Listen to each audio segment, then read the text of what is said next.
balik lagi bersama saya di Oh Mama Oh Papa, sebuah kisah nyata.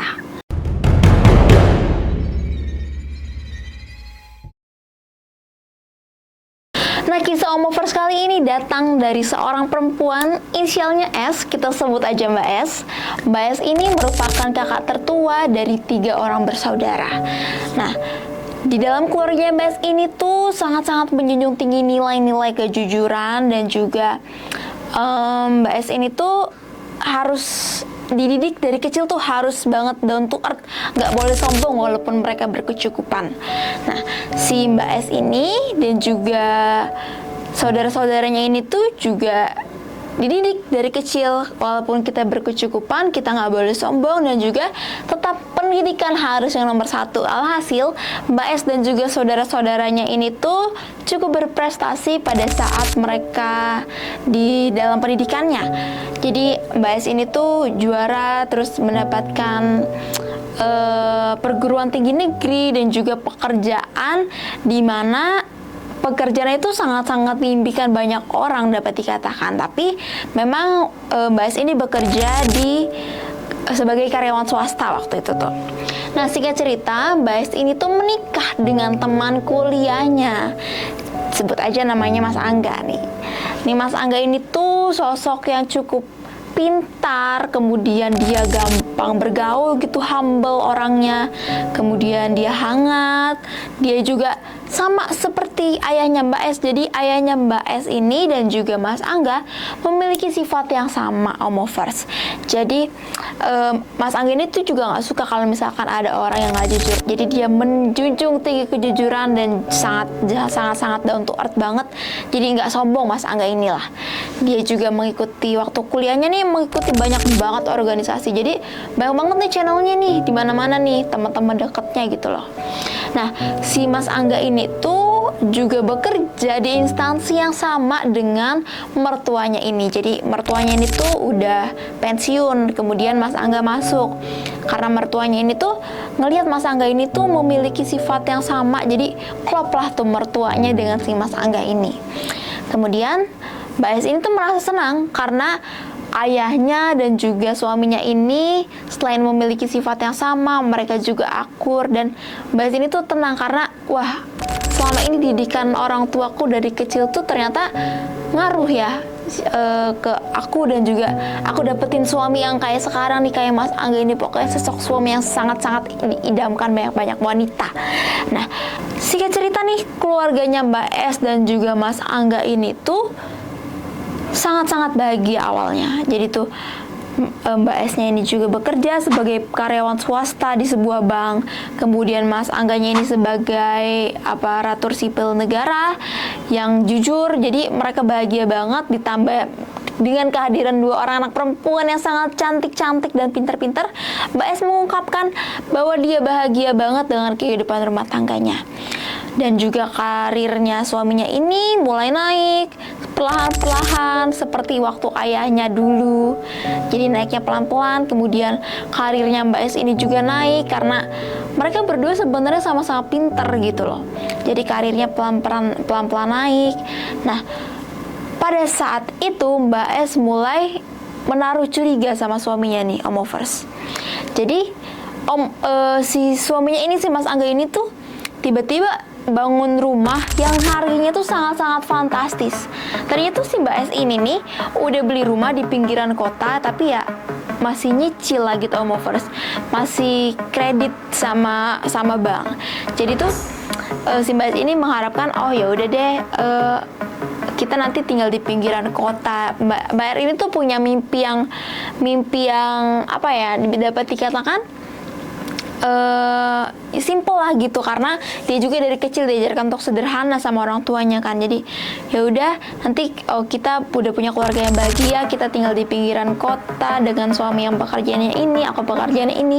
Ternyata di luar dugaan, rumahnya itu malah didiemin aja, rumah yang si Mbak S ini beli. Jadi suaminya itu bangunin rumah yang nilainya cukup fantastis untuk Mbak S dan juga anak-anaknya. Kemudian suaminya ini juga mulai beli mobil-mobil yang dapat dikatakan tuh sangat mahal buat ukuran ASN ini. Kemudian si Mbak S ini tuh awalnya curiga gitu loh, nih suami aku dapat uang dari mana ya? Terus dia cross check lagi ke teman-temannya si Mas Angga ini.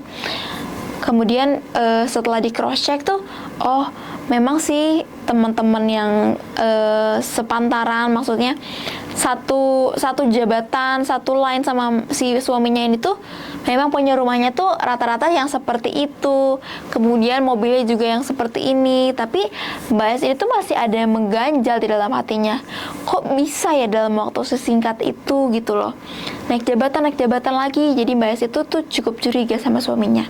Tapi si Mas Angganya ini tuh selalu meyakinkan Mbak S buat kayak, enggak kok, aku dapetin uang ini tuh secara jujur. Aku dari ada proyek ini. Walaupun si Mbak S ini nggak ngerti nih maksud omongan dan tujuannya Mas Angga itu kemana, tapi Mbak S ini tetap kayak, oh ya udah deh, aku percaya aja sama suami aku. Dia juga tuh udah bilang kalau ini tuh uangnya tuh jujur, uangnya tuh halal buat dia dan juga kedua anaknya gitu loh. Kemudian si Mbak S ini tuh menceritakan apa yang menjadi keraguannya terhadap suaminya itu kepada ayahnya. Nah, ayahnya tuh jadi mikir dong, iya ya, kok bisa ya seorang ASN tuh kayak gini gitu loh. Seorang ASN yang jujur tuh kayak gini. Kemudian setiap suaminya ini tuh bertemu dengan mertuanya, which is si ayahnya Mbak S ini, si ayahnya ini tuh mertuanya itu selalu nyangkut pautin keadaan atau kasus-kasus korupsi yang terjadi gitu loh. Kemudian dia selalu narikin benang gitu pelan-pelan. Dia tarik benang sedikit-sedikit. Dia bilang ke menantunya ini tuh, nah nanti kamu jangan kayak gini ya. Pokoknya selalu dititipin pesan di balik pembicaraan antara si ayahnya Mbak S ini dengan si Mas Angga gitu loh, si suaminya ini. Kemudian si Mas Angganya itu berjanji kalau misalkan dia bakal menjadi seorang suami, seorang ASN, seorang pegawai yang jujur, yang selalu memegang tinggi kejujuran dan masih sama seperti Angga yang sebelum dia menjadi seperti sekarang gitu loh. Nah, si Mas Angganya ini tuh mati-matian meyakinkan mertuanya dan juga istrinya kalau misalkan dia nggak usah khawatir lah, dia nggak kayak yang mereka takutin, nggak kayak yang mereka pikirin. Ya udahlah tuh, tenanglah si Mbak S dan juga ayahnya ini. Kemudian tibalah hari di mana bencana mulai beruntutan datang ke dalam kehidupan rumah tangga Mbak S dan juga Mas Angga. Oke, jadi gini Omovers. Mulai dari si Mas Angga ini mengalami suatu kecelakaan mobil. Jadi kan si Mas Angga tadi nih beli mobil kan, mobil-mobil yang cukup mahal. Ada beberapa mobil tuh kan. Ada satu nih mobil kesayangannya Mas Angga yang dipakai terus tiap hari sama Mas Angga. Pokoknya disayang-sayang banget lah sama si Mas Angga ini. Yang mengalami kecelakaan dengan mobil tersebut, mobil kesayangannya si Mas Angga ini, dengan kondisi mobil yang udah hancur banget, udah nggak berbentuk, sehingga menurut penuturannya Mbak S ini nih, mustahil untuk orang yang mengendarainya itu atau orang yang di dalam mobilnya itu tuh bisa selamat dengan keadaan kondisi mobil yang kayak gitu tuh. Tapi dia bersyukur kalau misalkan suaminya ini tuh masih selamat. Si Mbak S ini bersyukur banget. Dia mengungkapkan sama si Mas Angga kalau alhamdulillah kalau misalkan Mas Angga ini masih bisa keadaannya itu masih bisa selamat. Walaupun hatinya Mas Angga tuh sedih karena mobil kesayangannya ini tuh hancur banget, udah nggak bisa diselamatin sama sekali Omovers. Jadi si Mbak S ini berupaya untuk menghibur si Mas Angga gimana pun caranya, kayak udahlah nanti juga kalaupun Allah balikin lagi rezeki kita bisa beli mobil yang sama seperti yang rusak itu. Ya udah tuh Mas Angga hatinya sedikit tenang. Kemudian muncullah bencana kedua Omovers. Bencananya adalah ketika Mbak S, anak-anaknya dan juga Mas Angga ini sedang liburan keluar kota. Rumah yang tadi harganya cukup fantastis itu tuh, yang mereka tempatin, yang dibangun sama suaminya ini tuh, tiba-tiba mengalami kebakaran karena korsleting listrik Omovers. Tiba-tiba aja tuh setengah rumahnya mengalami kebakaran. Jadi hancur lah tuh rumahnya kan ya. Tapi beruntungnya surat-surat yang disimpan sama si Mbak S dan juga Mas Angganya itu bisa diselamatkan. Jadi udah deh, nggak apa-apa, rumahnya setengahnya udah angus terbakar. Yang penting surat-surat pentingnya itu masih bisa diselamatkan. Dari situ Mas Angga nangis sesegukan sama Mbak S.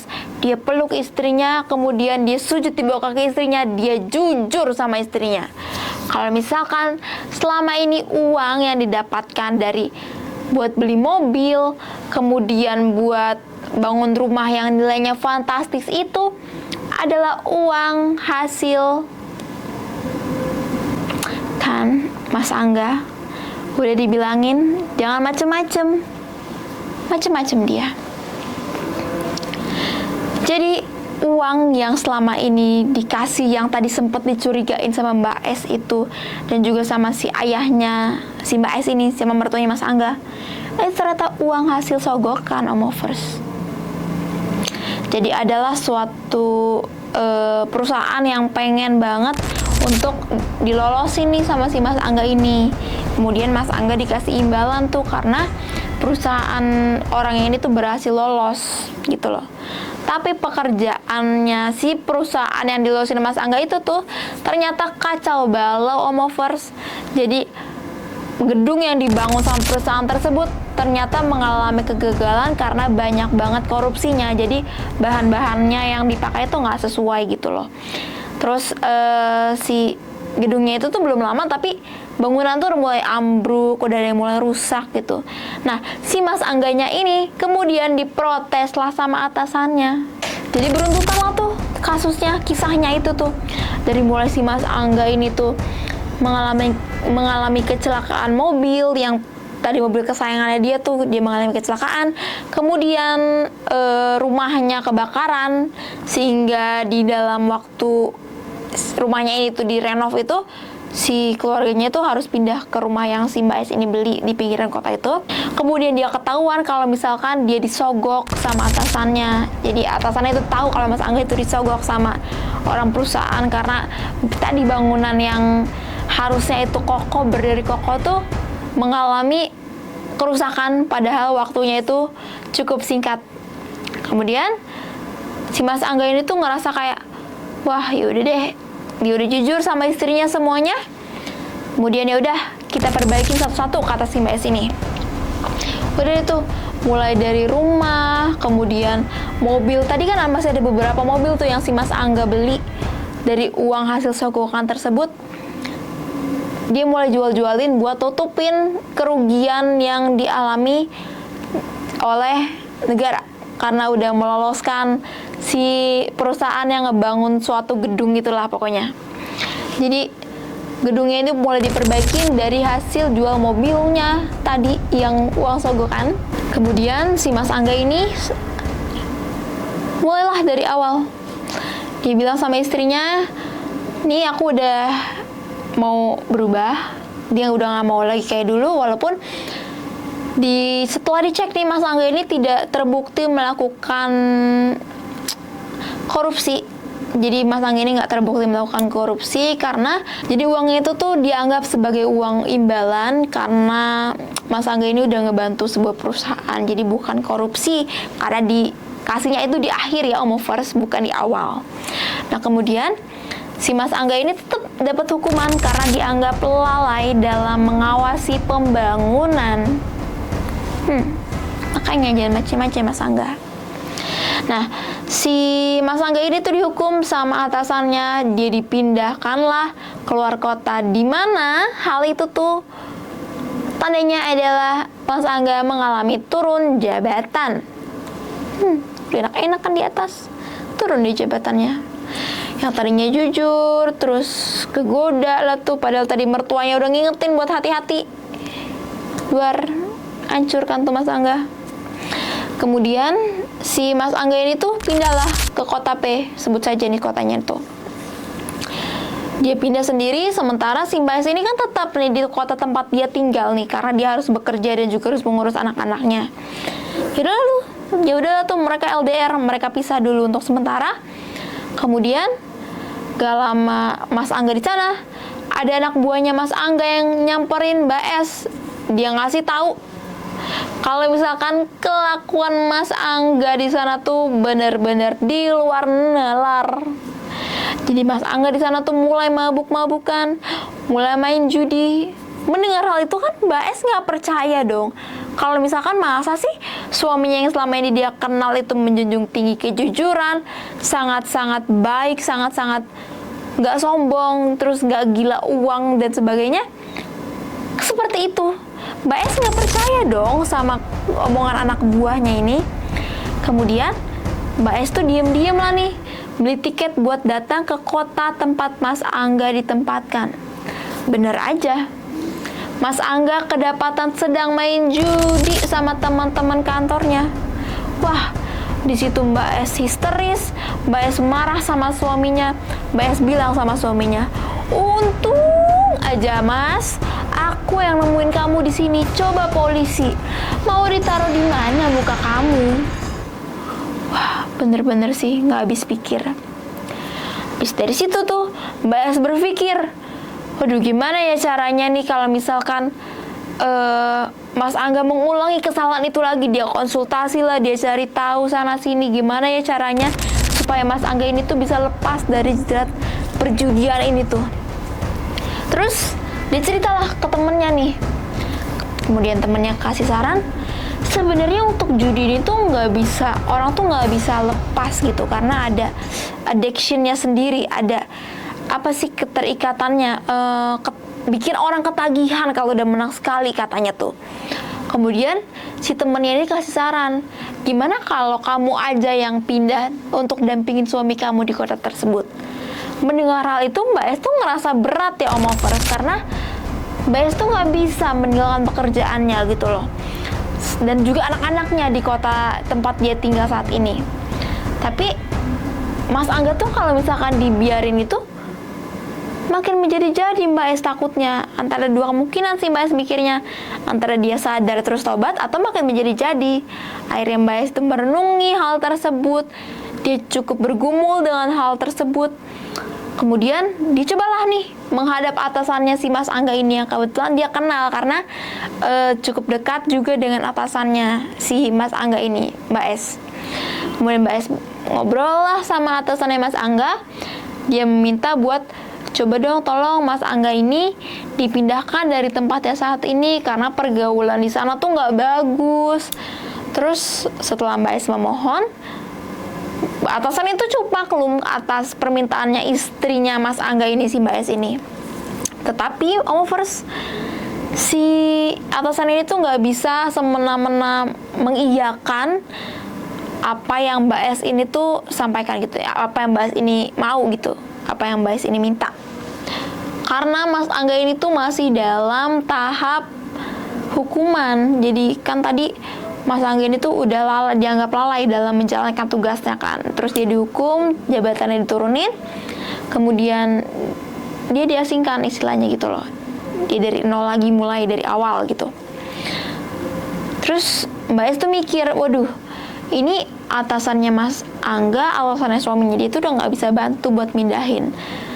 Berarti ada tinggal satu cara, adalah Mbak S itu pindah ikut suaminya ke kota tersebut. Dia bergumul, kemudian Mbak S akhirnya ikhlas. Ya udah deh, Mbak S keluar dari kantornya, dia resign dari kantornya. Kemudian dia ikut suaminya, mendampingi suaminya ke kota tersebut untuk menjalankan tugasnya dengan harapan suami itu nggak akan mengulangi kesalahan yang sama lagi.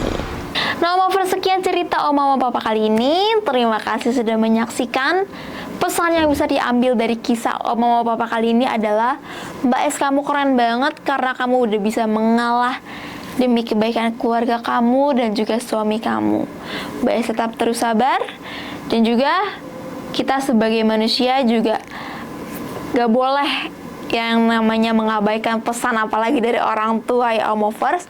Karena tadi papanya si Mbak S ini udah mengingatkan Mbak S dan juga Mas Angga untuk hati-hati, untuk gak boleh gelap mata, karena jabatan ya, jabatan terus harta yang dipercayakan selama ini tuh cuma titipan gitu Omovers.